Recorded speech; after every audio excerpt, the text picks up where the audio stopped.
കുറച്ചു കാലം മുമ്പ് സുരേഷ് ഗോപി നായകനായ ഒരു ചിത്രത്തിന്റെ ഷൂട്ടിംഗ് ഊട്ടിയിൽ പുരോഗമിക്കുകയാണ്. ചിത്രീകരണം ഏതാണ്ട് പൂർത്തിയായി. ഇനി ക്ലൈമാക്സ് മാത്രം ചിത്രീകരിച്ചാൽ മതി. അപ്പോഴാണ് ആ ഫോൺ കോൾ വരുന്നത്. സുരേഷ് ഗോപിയുടെ അച്ഛൻ മരിച്ചു. കുറച്ച് ദിവസത്തേക്ക് ബ്രേക്ക് കൊടുത്ത് ചിത്രീകരണം പാക്കപ്പ് ചെയ്ത് സുരേഷ് ഗോപി തന്റെ വീട്ടിലേക്ക് പോയി.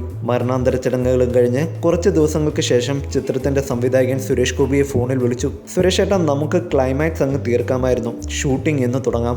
അപ്പോൾ താൻ കാര്യങ്ങളൊന്നും അറിഞ്ഞില്ലേ? ഞാൻ അഭിനയം നിർത്തി, ഇനി അഭിനയിക്കുന്നില്ല എന്ന് തീരുമാനിച്ചു, സുരേഷ് ഗോപി പറഞ്ഞു. കോടികൾ മുടക്കി സിനിമ നിർമ്മിക്കുന്ന നിർമ്മാതാവ് വിളിച്ചപ്പോഴും സുരേഷ് ഗോപിയുടെ മറുപടി ഇതുതന്നെയായിരുന്നു: ഞാൻ അഭിനയം നിർത്തി. ഒടുവിൽ സിനിമയിൽ അഭിനയിക്കുന്ന ഒരു സീനിയർ താരത്തെ കൊണ്ട് സുരേഷ് ഗോപിയെ വിളിപ്പിച്ചു. അപ്പോഴും മറുപടി അതുതന്നെ. ശുണ്ടി കയറിയ സീനിയർ താരം സുരേഷ് ഗോപിയോട് ചൂടായി. താങ്കൾ പ്രശ്നം എന്താണെന്ന് പറഞ്ഞാലല്ലേ പരിഹരിക്കാൻ കഴിയൂ. ഇത് കേട്ടതും സങ്കടം കൊണ്ട് കരയാൻ തുടങ്ങിയ സുരേഷ് ഗോപി പറഞ്ഞു: എൻ്റെ അച്ഛൻ മരിച്ചിട്ട് ഈ സിനിമാ ലോകത്ത് നിന്ന് ഒരാൾ പോലും എൻ്റെ വീട്ടിൽ വന്നില്ല. ഒരാശ്വാസവാക്ക് പോലും ആരും പറഞ്ഞിട്ടില്ല. അത്രയ്ക്കും നീചമായ ഈ ലോകത്ത് ഇനി ഞാൻ എന്തിനു തുടരണം?